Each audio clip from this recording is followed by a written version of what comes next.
This will also impact the following major roads: the Johnstown Expressway, Route 22, Route 30, Route 219, Route 220, Route 422, State Road 56. This line of severe thunderstorms has a history of producing wind damage in Allegheny and Washington County. Do not stay outdoors.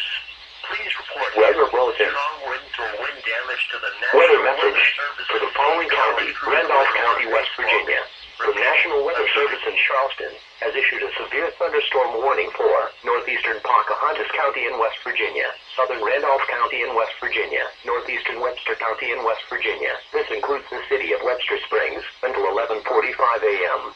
At 10:57 a.m., National Weather Service Doppler radar indicated a severe shower capable of producing damaging winds in excess of 60 miles per hour.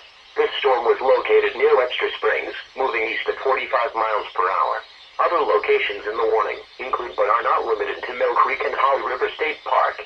Please report hail or strong wind to the National Weather Service by calling toll-free 800-401-9535 when you can do so safely. You may also report severe weather by posting your report to the Charleston, West Virginia National Weather Service Facebook page or by using the Twitter hashtag NWSRLX.